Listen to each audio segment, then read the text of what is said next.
नमस्कार, देश की बात में हाजिर हैं। पहले बात भड़काऊ भाषण और माहौल बिगाड़ने के सवाल की। आज धर्म संसद में हेट स्पीच को लेकर दिल्ली पुलिस ने जांच बंद कर दी है। उसे ये हेट स्पीच नजर नहीं आई, कहा कि ये हेट स्पीच का मामला नहीं बनता है। इस पर हमारे सहयोगी आशीष भार्गव की पहले रिपोर्ट देखिए। पिछले साल दिल्ली में हुई धर्म संसद को लेकर सवाल उठाए गए, लेकिन अब दिल्ली पुलिस का दावा है कि इस दौरान हेट स्पीच नहीं दी गई, इसलिए केस बंद कर दिया गया है।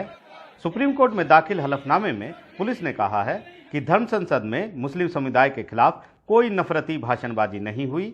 धर्म संसद के वीडियो व अन्य सामग्री की गहन जांच में पाया गया कि किसी समुदाय के खिलाफ हेट स्पीच नहीं दी गई। दिल्ली की घटना में वीडियो क्लिप में किसी विशेष समुदाय के खिलाफ कोई बयान नहीं है, इसलिए सभी शिकायतों को बंद कर दिया गया है। भाषणों को पूरे मुस्लिम समुदाय के नरसंहार के लिए खुला आह्वान नहीं कहा जा सकता है।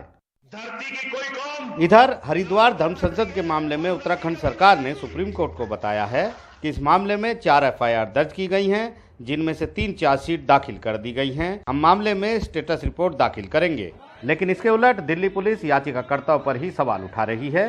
पुलिस के मुताबिक वो साफ हाथों से नहीं आए हैं। हैरानी की बात है कि याचिकाकर्ताओं ने पुलिस में शिकायत नहीं दी, वो सीधे सुप्रीम कोर्ट पहुंचे, जो पहले ही केसों के बोझ में है। बहरहाल सुप्रीम कोर्ट ने हिमाचल सरकार से भी इस मामले में जवाब तलब किया है। इस मामले में 22 अप्रैल को अगली सुनवाई होनी है। वहीं याचिकाकर्ताओं ने कहा है कि दिल्ली पुलिस के इन दावों का जवाब अदालत में दिया जाएगा। दिल्ली पुलिस की असली परीक्षा अब अदालत में होगी, जब उसे सुप्रीम कोर्ट को संतुष्ट करना होगा, साथ ही साथ ठोस दलीलें भी रखनी होंगी। नई दिल्ली से आशीष भार्गव, एनडीटीवी इंडिया। और हमारे साथ Prashant Bhushan, senior advocate Supreme Court, मौजूद हैं। प्रशांत साहब, बहुत बहुत धन्यवाद जुड़ने के लिए और समय निकालने के लिए। सर, पहले तो मैं आपसे यही समझना चाहूंगी, आप किस तरह से देख रहे हैं जो दिल्ली पुलिस का आज रुख रहा है इस मामले में? दिल्ली पुलिस तो ये जस्टिफाई अब कर रही है कि क्यों दिल्ली पुलिस के सामने एफआईआर नहीं लॉन्च करी और क्यों सुप्रीम कोर्ट में गए। क्योंकि दिल्ली पुलिस का जिस तरह से रवैया रहा है पिछले कुछ सालों में, उससे अब लोगों का विश्वास दिल्ली पुलिस से उठ गया है कि वो निष्पक्ष जांच करेंगे, खासकर ऐसे केस में जहां सांप्रदायिक मामले दर्ज हैं और हिंदू मुस्लिम का इशू है।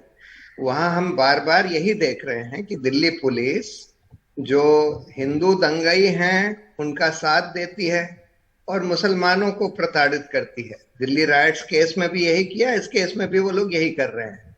इसमें तो साफ साफ वीडियो मौजूद हैं जिसमें ये लोग कह रहे हैं कि एक तरफ वो यति नरसिंहानंद जो कि ऑलरेडी बेल पर हैं, ऐसे ही अपराध में बेल पर हैं, और बेल की कंडीशन ये है कि आप इस तरह के कोई भड़काऊ भाषण नहीं देंगे।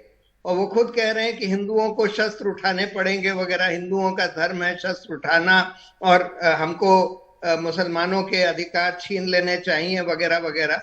और उसको दिल्ली पुलिस कह रही है कि वो हेट स्पीच नहीं है।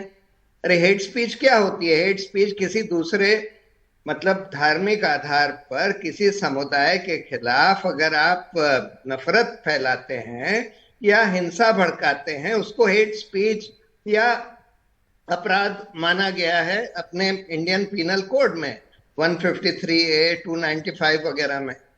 अब दूसरी तरफ ये सुरेश चवांके वो कहते हैं कि सब लोग ये ओथ ले लें कि भाई हम इसको हिंदू राष्ट्र बनाएंगे। और प्रशांत जी, मैं आपसे ये समझना चाहूंगी, इस हेट स्पीच मामले में जो कानूनी प्रावधान है और वो आप उसको कैसे समझाएंगे? 153A की बात की जाती है, 2 समुदायों के बीच सौहार्द जो तोड़ने की बात है। उस लिहाज से क्योंकि हमने उत्तराखंड का, आशीष की रिपोर्ट में आपने देखा कि उत्तराखंड की पुलिस ने तो 4 मामले दर्ज कर दिए, 3 में चार्जशीट हो गई। यहाँ पे रुक रहा है, तो एक सवाल ये भी एकदम जहन में साफ आता है कि आप पुलिस पर दबाव, जो एक दबाव की बात की जाती है वो है, लेकिन कानून क्या कहता है? कानून क्या कहता है इन मामलों में कि अगर आप इस तरह के भड़काऊ भाषण दें जिससे समाज में जो एकता का ताना बाना है उसमें दरार पड़ती है, उसमें डर या भय का माहौल है बनता है, तो कानूनी प्रावधान क्या है? कानूनी प्रावधान है कि अगर आप किसी दूसरे संप्रदाय दूसरे धर्म के लोगों, किसी भी धर्म के धार्मिक आधार पर या कास्ट के आधार पर अगर आप नफरत फैलाते हैं या हिंसा भड़काते हैं तो उसको एक संगीन अपराध माना गया है। और यति नरसिंहानंद तो ऑलरेडी ऐसे ही अपराध में बेल पर हैं, और बेल उनको इसी कंडीशन पर दी गई है कि भाई आप इस तरह के भाषणबाजी और नहीं करेंगे। लेकिन फिर से आके उन्होंने दिल्ली में उसी तरह की भाषणबाजी करी जिसमें कि वो हिंसा भड़का रहे हैं, नफरत फैला रहे हैं, और वो सब वीडियो पर मौजूद है।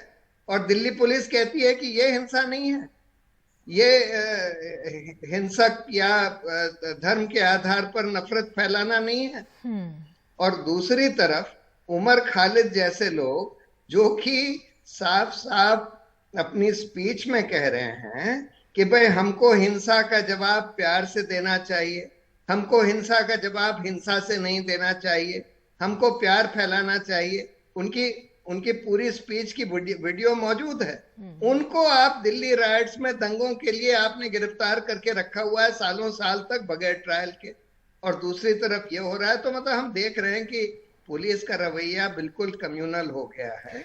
सर, मैं आपसे ये समझना चाहूंगी कि क्या ये जो आपने जो कानूनी पहलू एक तरह से बताया कि किस तरह से इसका लगातार हेट स्पीचेस के मामले बढ़े हैं, लेकिन मैं ये आपसे समझना चाहूंगी इस पूरे मामले में क्या ये एक राजनीतिक टूल की तरह प्रयोग किया जा रहा है जिसका चुनावी फायदा देखा जाता है और इसलिए ये बार बार इस तरह के मामले सामने आ रहे हैं?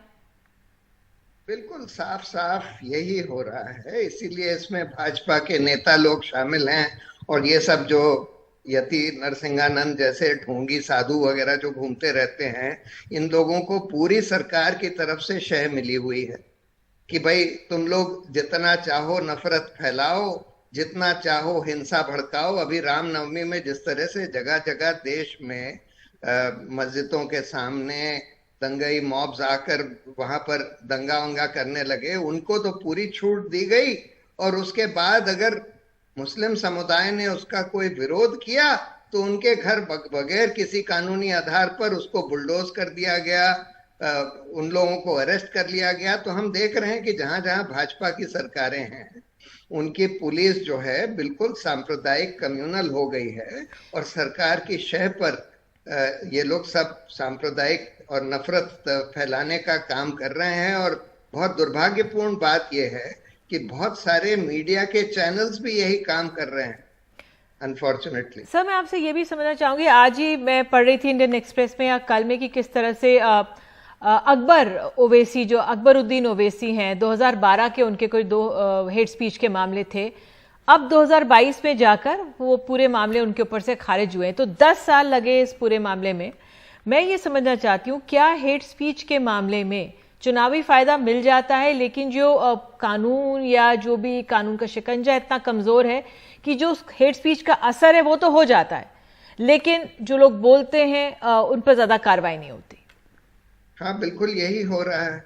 और पुलिस को सरकार के चंगुल से छुड़ाने के लिए सुप्रीम कोर्ट ने प्रकाश सिंह के केस में 2006 में बहुत सारे आदेश दिए कि भाई स्टेट सिक्योरिटी कमीशन बनने चाहिए, पुलिस एस्टेब्लिशमेंट बोर्ड बनने चाहिए, पुलिस कंप्लेंट्स अथॉरिटी बननी चाहिए, पुलिस चीफ का फिक्स्ड मिनिमम टेन्योर होना चाहिए, जो फील्ड लेवल के जो सीनियर ऑफिसर्स हैं, टाउन इंस्पेक्टर्स, एसएचओ वगैरह का, उनका मिनिमम टेन्योर होना चाहिए जिससे कि वो सरकार का दबाव उनके ऊपर कम पड़े। लेकिन वो सारे जो निर्देश दिए गए थे सुप्रीम कोर्ट के द्वारा वो सब लागू नहीं करे गए, और विद द रिजल्ट कि पुलिस जो है बिल्कुल सरकार के कहने पर, सुप्रीम कोर्ट ने सीबीआई को बोला था कि भाई ये केज्ड पैरेट है, ये सरकारी तोता है। पुलिस तो और भी ज्यादा तोता हो गई है सरकार की। तो प्रशांत जी, आप पुलिस रिफॉर्म्स की बात भी करें, लेकिन अब जो अभी हाल में जो ये हेट स्पीचेस हुए हैं, अब क्या आपको होता नजर आ रहा है? कोर्ट का सहारा है, कोर्ट में पूरे मामले जाएंगे, लेकिन कब तक न्याय होता हुआ दिख रहा है? और वाकई में जब न्याय होगा भी तो उसका असर होगा, क्योंकि जो उसका नुकसान होना है वो तो समाजों में हो ही रहा है। नहीं, तो इसीलिए इन सारे मामलों का संज्ञान सुप्रीम कोर्ट और हाई कोर्ट्स को तुरंत लेना चाहिए। और सुओ मोटो लेना चाहिए। ये सब तो सार्वजनिक चीजें हैं जो रोज दिख रही हैं। आज तो जो हालात देश में बनाए जा रहे हैं, रूल ऑफ लॉ ही खत्म किया जा रहा है। मतलब जस्टिस को बुलडोज किया जा रहा है, जस्टिस के ऊपर बुलडोजर चलाया जा रहा है, न्याय के ऊपर। और सुप्रीम कोर्ट और हाई कोर्ट जो हैं खड़े खड़े देख रहे हैं। इनका दायित्व है। देखिए, सुप्रीम कोर्ट और हाई कोर्ट इसलिए बनाए गए थे कि वो संविधान की रक्षा करें, लोगों के मौलिक अधिकारों की रक्षा करें जी। यहाँ तो हम देख रहे हैं कि बिल्कुल मतलब मौलिक अधिकार तो छोड़ दीजिए, लोकतंत्र का हनन हो रहा है, रूल ऑफ लॉ का हनन हो रहा है। तो इसमें तो कोर्ट्स को बिल्कुल तुरंत संज्ञान लेना चाहिए। बिल्कुल, बहुत अहम बात आपने की सर। इसके लिए बहुत बहुत धन्यवाद जुड़ने के लिए कि कोर्ट खुद इसका संज्ञान ले, तत्परता से कदम उठाएं और वाकई में एक बार फिर से पुलिस रिफॉर्म्स को भूलना नहीं चाहिए, जिसकी बहुत ज़रूरत है। तो आइए देश की बात में आगे बढ़ते हैं और अब आपको उत्तर प्रदेश लिए चलते हैं। लगभग 2 हफ्ते बाद उत्तर प्रदेश के सीतापुर में मुस्लिम महिलाओं को रेप करने की धमकी देने वाले महंत बजरंगी मुनि को आखिरकार पुलिस ने पकड़कर 14 दिनों की न्यायिक हिरासत में भेज दिया है। एक रिपोर्ट वहां से। ये मुस्लिम महिलाओं को सरेआम रेप करने की धमकी देने वाला बजरंग मुनि है, जिसे बुधवार रात यूपी पुलिस ने गिरफ्तार किया है। माहौल बिगाड़ने के अंदेशे से रात को ही बजरंग मुनि को जज के सामने पेश किया गया, जहां से उसे 14 दिन की न्यायिक हिरासत में भेज दिया गया है। बजरंग मुनि ने यह नफरती भाषण 2 अप्रैल को दिया था और गिरफ्तारी 12 दिन बाद हुई। पुलिस को लगभग 10 दिन तक सारे सबूत होने के बाद भी शांत बैठा देख महिलाओं को सड़कों पर उतरने के लिए मजबूर होना पड़ा। ये सब महिलाएं किसी संगठन से नहीं जुड़ी हैं, ये सब आम गृहिणियां हैं जो अपने हक की आवाज उठाने के लिए, इंसाफ की आवाज उठाने के लिए सड़कों पर उतरी हैं। औरतों को एक तरह से गाली दी गई है, गंदे गंदे अल्फाज इस्तेमाल किए गए हैं और इसीलिए हमने यहाँ पे ज्ञापन दिया है कि जो है हम चाहते हैं कि उनके खिलाफ जो है कानूनी कार्रवाई की जाए। चाहते हैं कि हमारे एडमिनिस्ट्रेशन की तरफ से हमको ये उनकी तरफ से सख्त एक्शन लिया जाना चाहिए। पुलिस ने पहले तो बहुत हल्की धारा 298 के तहत मुकदमा दर्ज किया, जिसमें सिर्फ 1 साल की सजा है, लेकिन जब दबाव बढ़ा तो पुलिस ने धाराएं भी बढ़ाई। पुलिस ने बजरंग की गिरफ्तारी के बाद प्रेस नोट जारी किया, जिसके मुताबिक बजरंग को माहौल खराब करने के लिए भड़काऊ भाषण देने, लोक शांति भंग करने, लोगों को हिंसा के लिए भड़काने जैसी गंभीर धाराओं में गिरफ्तार किया गया है।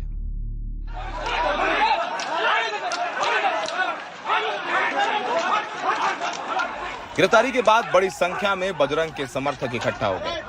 पुलिस ने बल प्रयोग कर लाठीचार्ज की और भीड़ को तितर-बितर कर दिया। बजरंग मुनि की गिरफ्तारी को लेकर आक्रोश कस्बे में फैला हुआ है। कई जगह तो पीएसी भी तैनात करनी पड़ी है।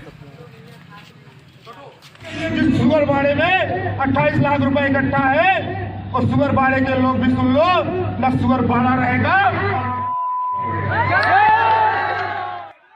बजरंग मुनि ने 2 अप्रैल को एक जुलूस में कस्बे की शीशे वाली मस्जिद के सामने महिलाओं के खिलाफ एक अमर्यादित टिप्पणी की थी। उन्होंने महिलाओं को रेप करने की धमकी दी थी। इस मामले का संज्ञान महिला आयोग ने भी लिया था। इस वीडियो में हेकड़ी दिखा रहे बजरंग मुनि ने अपने बयान पर माफी भी मांगी थी।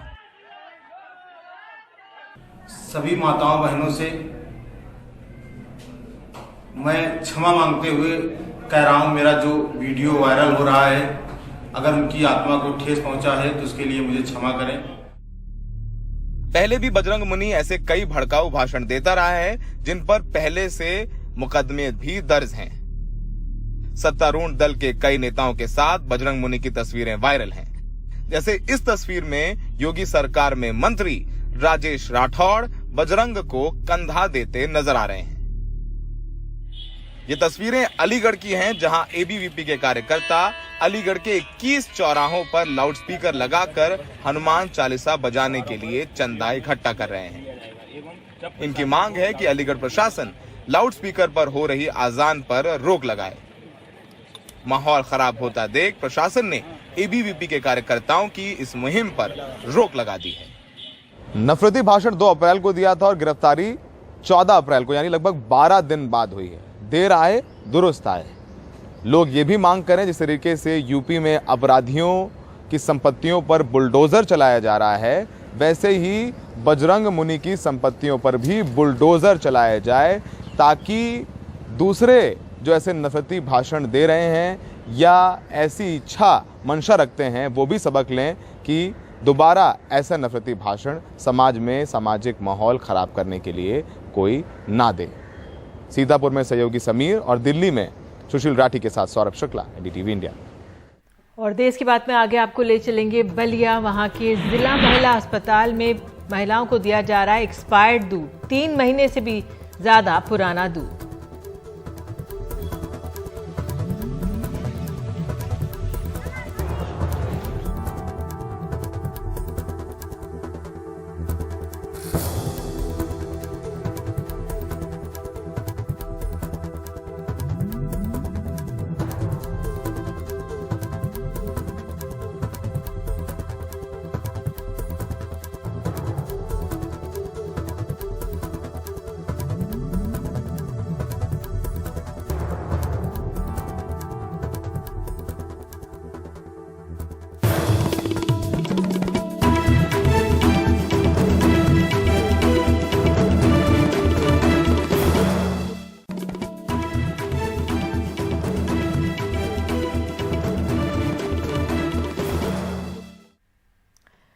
देश की बात में उत्तर प्रदेश के बलिया से खबर है। यहाँ के जिला महिला अस्पताल में भर्ती मरीजों को एक्सपायरी डेट का दूध देने का एक मामला है जो सामने आया है। मामले की जानकारी के बाद सीएमएस ने तुरंत जांच बिठा दी है। कहा गया है कि अगर सप्लायर दोषी पाया गया तो उसे ब्लैक लिस्ट किया जाएगा। दूध के इस पैकेट को देखिए, इसकी मियाद 3 महीने की होती है, जिसके बाद ये इस्तेमाल करने लायक नहीं रहता। लेकिन बलिया जिला अस्पताल में ये दूध तारीख खत्म होने के बावजूद भी मरीजों को बांटा गया। हमारी पत्नी का डिलीवरी था, मैं शनिवार को रात को डिलीवरी हुआ जब बच्ची हुई थी। हम यहाँ पर हमारे आईसीयू में बच्ची भर्ती है और पत्नी को जो भी यहाँ पर जो सरकारी द्वारा दूध और ब्रेड और मक्खन मिलता है, जो कि आज जो मिला है वो एक्सपायरी है। मरीज के परिजन मनोज ने इसकी शिकायत आला अधिकारियों से की तो उन्होंने मामले को गंभीरता से लेते हुए इसकी जांच बैठा दी है। जो दूध बटा था उस पर एक्सपायरी डेट से क्रॉस करके था वो, तो उसको संज्ञान में लिया गया और तुरंत उसको हटा दिया गया। दूध को जांच बैठाई गई है, उसको एक स्पष्टीकरण और उससे कहा गया कि अगर तुम अगर आरोप सिद्ध होता है तो आपको ब्लैक लिस्ट कर दिया। प्रसव के लिए जिला महिला अस्पताल में भर्ती महिलाओं को उत्तर प्रदेश सरकार ने दूध देने की व्यवस्था की है, जिसके तहत बलिया जिला महिला अस्पताल में भर्ती मरीजों को दूध देने का ठेका एक कंपनी को दिया गया था। मगर इस ठेकेदार ने जिला महिला अस्पताल में भर्ती मरीजों को ऐसा दूध दिया जो पुराना हो चुका था। ये एक बड़ी लापरवाही है। सरकारी खाद्यान्न वितरण योजना में पहले भी खराब अनाज वितरण की खबरें आती रही हैं, लेकिन किसी अस्पताल में किसी मरीज को एक्सपायरी डेट का दूध देने की यह घटना एक बड़ी लापरवाही है। लिहाजा अस्पताल प्रशासन को इसमें कड़ी कार्रवाई तो करनी ही चाहिए, साथ ही ये भी सुनिश्चित करना चाहिए कि आगे से ऐसी गड़बड़ी न हो जिससे किसी मरीज का अहित न हो सके। बलिया से करुणा सिंधु के साथ वाराणसी से अजय सिंह, एनडीटीवी इंडिया। बात में आगे आपको ले चलेंगे मुंबई, महाराष्ट्र। यहां पर शिवसेना एमएनएस के बीच छिड़ी है पोस्टर की जंग।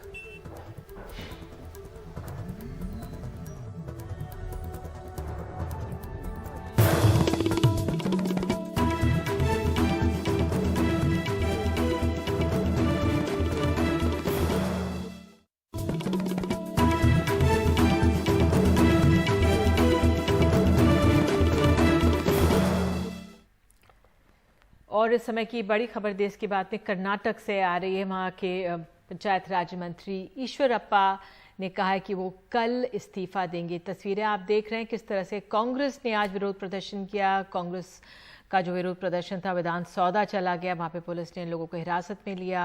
मांग कर रहे थे, विपक्ष के नेता कई दिनों से मांग कर रहे थे कि ईश्वरप्पा इस्तीफा दें। आत्महत्या और उगाही के मामले में उनका नाम सामने आया था। और निहाल किदवई हमारे सहयोगी हमारे साथ मौजूद हैं। तो निहाल, आखिरकार ईश्वरप्पा कल इस्तीफा देंगे, उनका ये कहना हाँ जी बिल्कुल। ईश्वरप्पा को मैं लगातार कॉल कर रहा हूं लेकिन वो उसका जवाब नहीं दे रहे हैं। लेकिन उनके सेक्रेटरी से जब मैंने बात की नागराज से, तो उनका ये कहना है कि कल वो इस्तीफा देंगे, कल शाम तक। तो कुल मिलाकर के जिस तरह से हल्ला हंगामा मचा हुआ था, और यहाँ पर बीजेपी के स्टेट एग्जीक्यूटिव की मीटिंग भी है 16 अप्रैल से, और उसमें जेपी नड्डा जो कि पार्टी अध्यक्ष हैं वो भी आ रहे हैं। ऐसे में पार्टी चाहती थी कि इस कार्यकारिणी के शुरू होने से पहले ही ये मामला और जो विवाद खड़ा हुआ है वो थम जाए।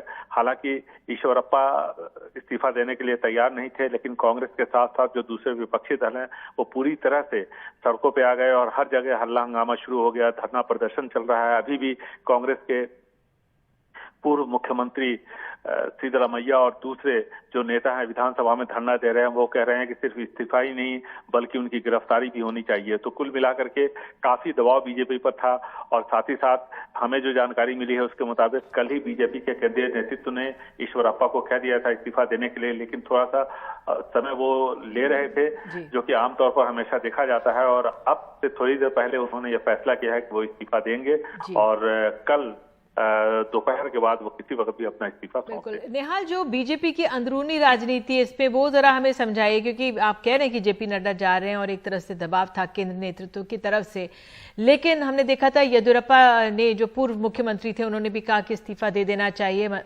तो जो अंदरूनी राजनीति क्या है, राज्य की राजनीति क्या है इस पूरे मामले पर रही?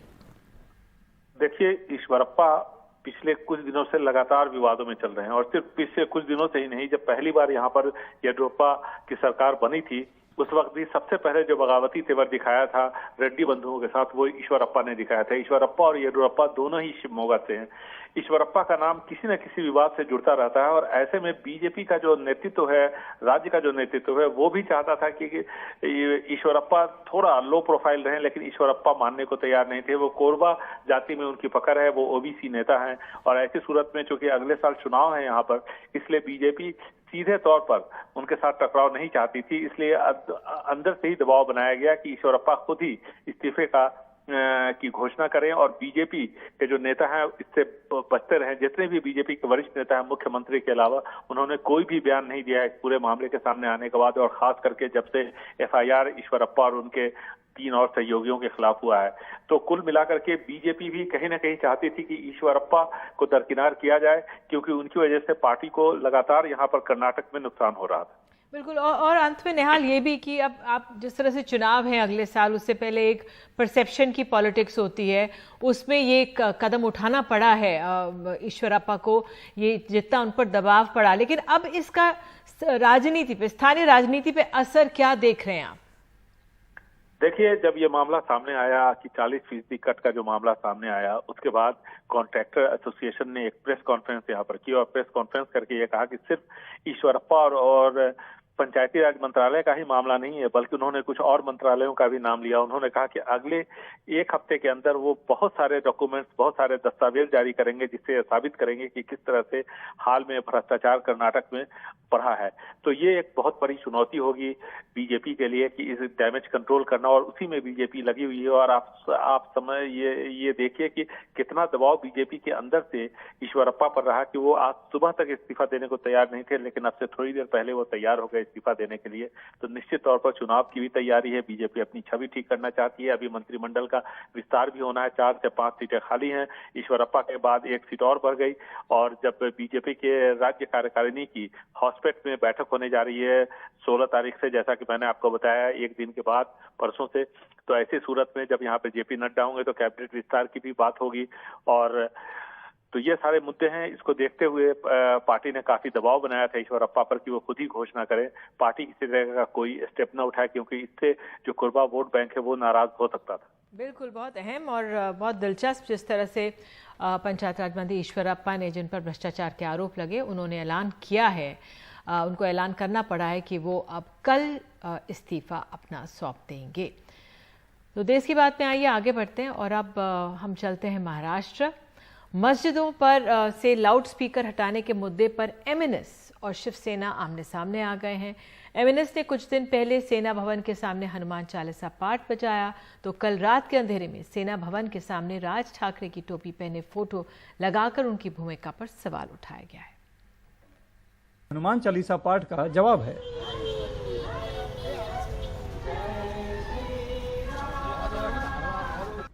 एमएनएस कह रही है कि चोरी छिपे रात के अंधेरे में बैनर लगाकर भाग जाना मर्दों वाला काम नहीं है। आपने उद्धव साहब का अगर फेसबुक लाइव देखा रहेगा ये कोरोना के पीरियड में, तो बार बार कहते थे हम मर्द है, हम मर्द है, हम मर्द है, और हर सभा में कहते हैं हम मर्द है, मर्द है। ये मर्दों वाली तो हरकत है नहीं कि रात के छिपे बैनर लगाओ और भाग जाओ। जिस दिन खुलेआम बात करेंगे उस दिन खुलेआम जवाब देंगे। हमको तो ये चीज, हमने जो भी चीज की है खुलेआम की है। पण या मशिदींवरती लागलेले भोंगे हे खाली उतरवावेच लागतील। या सरकारला हा निर्णय घ्यावाच लागेल। राज ठाकरे ने गुड़ी पाड़वा के दिन शिवाजी पार्क की सभा में मस्जिदों पर लगे लाउडस्पीकर को हटाने की मांग की और नहीं हटाने पर मस्जिदों के सामने हनुमान चालीसा का पाठ करने की घोषणा की। 10 अप्रैल को सेना भवन के सामने हनुमान चालीसा बजाकर हिंदुत्व के मुद्दे पर शिवसेना को घेरने की कोशिश भी की, जिसके बाद से दोनों पार्टियां एक बार फिर से आमने सामने हैं। राजनीतिक मंच के ऊपर से इस प्रकार से घोषणाएं होती है, लेकिन सरकार सरकार होती है। ठाकरे सरकार है, इस राज्य को गृहमंत्री है, एक मजबूत सरकार है, बहुमत वाली सरकार है, और सरकार को मालूम है क्या करना है क्या नहीं करना है। कोई आकर आनंद फानंद में बोल जाता है और कानून की भाषा हमको सिखाने की बात करता है, तो ठीक है, उनका आनंद उनको लेने दो। 10 अप्रैल को सेना भवन के सामने हनुमान चालीसा बजाने पर एमएनएस के यशवंत किल्लेदार को गिरफ्तार कर लिया गया था, लेकिन जमानत पर छूटने के बाद यशवंत किल्लेदार ने अब मुख्यमंत्री उद्धव ठाकरे को पत्र लिखकर 16 अप्रैल को सेना भवन में हनुमान चालीसा पाठ करने देने की मांग कर डाली है। मतलब साफ है, एमएनएस ने हिंदुत्व के मुद्दे पर शिवसेना को घेरना जारी रखा है। अब तो राज ठाकरे ने अल्टीमेटम भी दे दिया है कि 3 मई तक, क्योंकि रमजान है और 3 मई को रमजान ईद है, तो 3 मई तक अगर लाउड स्पीकर नहीं हटाए गए तो उनके लोग फिर से जाके मस्जिदों के सामने हनुमान चालीसा बढ़ाएंगे। यानी एक तकरार और तनाव कहीं न कहीं बढ़ता जा रहा है। बहरहाल जैसे जैसे चुनाव नज़दीक आएगा ये राजनीतिक टकराव और भी आगे बढ़ेगा, लेकिन डर है कि ये राजनीतिक टकराव कहीं सांप्रदायिक तनाव में न फैल जाए। इस बात को लेकर सरकार, प्रशासन और पुलिस सभी चिंतित है। मुंबई से कैमरामैन अल्ताफ के साथ सुनील सिंह, एनडीटीवी इंडिया।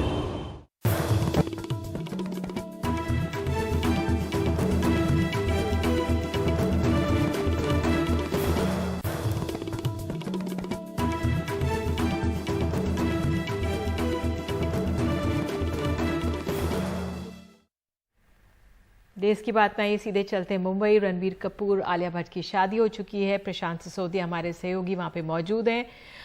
तो क्या रौनक है, क्या हो रहा है प्रशांत, बताइए वहां पर। रौनक आपको मेरे पीछे थोड़ी सी दिख रही होगी, देखेंगे आप यहाँ पूरा मीडिया का हुजूम जो है वो लगा हुआ है, क्योंकि थोड़ी देर के बाद आलिया और रणबीर नीचे आएंगे और रूबरू होंगे मीडिया के सामने। करीब 5:15 साढ़े 5 बजे के करीब इनकी शादी जो थी वो पूरी हुई और उसके बाद जो मेहमान अंदर आए हुए थे उन्होंने निकलना शुरू किया। जैसे ही शादी हुई उसके कुछ देर के बाद ढोल के साथ थोड़ी देर के लिए एक ढोल बजा और उसके साथ पूरा एक लड्डू की बहुत बड़ी सी एक टोकरी लाई गई, जो बहुत सारे मीडिया वाले जो बाहर खड़े थे उनको या जो बाउंसर्स थे उनको दी गई। और अभी जितने भी लोग हैं आप देखेंगे कि किस तरह जो लाइटें हैं वो सब जल चुकी हैं वापस, क्योंकि थोड़ी देर में जैसे ही दिन ढलेगा ये लोग आएंगे और लोग खड़े होकर इस मोमेंट को कैप्चर करने के लिए अपनी अपनी जगह बनाए हुए हैं और इंतज़ार कर रहे हैं कि किस पल वो आएँ और ये जो मोमेंट है आलिया और रणबीर पावर कपल की तरह वो निकल के आएँ और उनको वो देख सकें। शादी जो है जैसा 3 बजे के करीब का वक्त था और 3 बजे के करीब हम लगातार विजुअल्स आपको भेज रहे थे कि कैसे करीना कपूर, करण जौहर और बाकी जो अयान मुखर्जी और जो परिवार वाले लोग थे, सैफ अली खान सब लोग वो शादी में शामिल हुए और आकाश अंबानी भी शादी में आए। पूरे कड़ी सुरक्षा के बीच सब अंदर गई। जो गेट आपको दिख रहा है, इस गेट के अंदर जाने की अनुमति किसी को नहीं है। और ये जो पूरी स्ट्रीट आप देख रहे हैं, इस स्ट्रीट पर ही जितने लोग आ रहे थे, जितने स्टार्स आ रहे थे, उनको फोटोग्राफर्स ने और जो कैमरा लेके जो भी मीडिया कर्मी थे, उन्होंने रास्ते में ही गाड़ियां जो है रोक ली। भले ही कितने ही बाउंसर्स थे, लेकिन उन्होंने कोशिश पूरी की लेने की। और बंद ज़्यादातर जितने भी स्टार्स हैं, आपको मालूम है, काले शीशे चढ़ा के रखते हैं, तो मुश्किल होता है। और कई बार ऐसा भी लगता है कि गाड़ियाँ किसी के पैर पे ना चढ़ जाएं। लेकिन उन सब के बीच ये पूरी स्ट्रीट आज पूरे दिन जो है काफ़ी व्यस्त रही। फोटोग्राफर्स और मीडिया कर्मी और जो जितने भी बाउंसर्स और सुरक्षा कर्मी थे उनके साथ। और अब जो लोग हैं बस इसी बात का इंतजार कर रहे हैं कि कब आलिया और रणवीर आएँ और उनकी एक झलक देखें और उनको अपने अपने कैमरों में कैद करें। प्रशांत, ये शादी बड़ी निजी तौर पर हो रही है। अमूमन जो बॉलीवुड की शादियां होती हैं तो कुछ झलके नजर आ जाती हैं, तस्वीरें कुछ आ जाती हैं, लेकिन यहाँ देखा गया है कि बिल्कुल कुछ सामने नहीं आया है। सिर्फ जो रिश्तेदार, करीबी रिश्तेदार जा रहे हैं, पहुंच रहे, उन्हीं की तस्वीरें आई हैं। तो कौन चाह रहा था इतनी निजी शादी? रणबीर, आलिया, कौन? जी, आप पढ़ रहे होंगे, पिछले 2-3 हफ्ते से मीडिया में रिपोर्ट्स आ रही थी कि बाउंसर्स होंगे, 200 बाउंसर्स होंगे, ड्रोन्स होंगे और ये गेस्ट लिस्ट होगी और वो गेस्ट लिस्ट होगी। कुल मिला के 20 से 25 लोग, जिनमें से परिवार वाले और करीबी दोस्तों की अगर मैं बात करूं तो करण जौहर और आयान मुखर्जी वही डायरेक्टर हैं जिन्होंने ब्रह्मास्त्र डायरेक्ट की है, जो जिसके दौरान आलिया और रणबीर की मुलाकात हुई और इनका ये जो रिश्ता है वो आगे बढ़ा, नज़दीकियाँ आगे बढ़ी। उसके अलावा और कोई भी इंडस्ट्री से जो एक्टर्स हैं या सेलेब्स हैं वो यहाँ पे नहीं आपको नज़र आए हैं। और जो आप बात कर रहे हैं कि चुपचाप शादी, ये जो रहस्य बनाया हुआ था, तारीख का भी रहस्य था। हम लोगों ने जो हमारे अंदर से पता किया था तो हमें मालूम था 14, लेकिन फिर भी बार बार कंफ्यूज किया जा रहा था कि शादी कभी 15 की है, कभी 17 के। जो करीबी परिवार के लोग हैं वो बार बार कभी 17 की तारीख बताते थे, कभी 15 की बताते थे। तो पब्लिक भी कंफ्यूज थी। लेकिन कल रात जब नीतू सिंह और रणबीर की जो बहन है रिद्धिमा, उन्होंने फाइनल किया 14 तारीख को ही शादी है। जितने भी मीडिया कर्मी थे या जो भी पत्रकार थे, उन सबका एक ही सवाल उन लोगों से था कि शादी कब होगी। तो ये रहस्य बनाने की ज़रूरत, मुझे नहीं पता कि रहस्य इस तरह से क्यों बनाया गया, क्योंकि अगर तारीख बता भी दी जाती तो भी इतने ही लोग शायद घर के बाहर खड़े होते, और नहीं बताई गई तो शायद ये ज़्यादा, आखिर मेरे ख्याल में मुझे लगता है कि 3 दिन से लोग यहाँ पे खड़े हैं। अगर बता दी गई होती तो शायद 1 या 2 दिन का ही होता। तो वजह शायद एक ये हो सकती है कि रणबीर कपूर जो हैं वो थोड़े से शाय किस्म के हैं, और हमेशा, क्योंकि घर में, जिस घर में वो पले बड़े हैं, वहाँ हमेशा से फेम, नेम उन्होंने बचपन से देखा है और वो इसके आदी हैं, और वो शायद इससे थोड़ा सा दूर रहना चाहते हैं। अगर आप उनको देखें फिल्मों के दौरान भी वो बहुत कम इंटरव्यूज़ के लिए आते, तो यही एक वजह रही होगी। बिल्कुल प्रशांत, बहुत बहुत धन्यवाद, और लगातार आपके पास आते रहेंगे। और आलिया, रणबीर को एक बार फिर से यहाँ की तरफ से बधाई। देश की बात में अभी के लिए इतना ही। नमस्कार।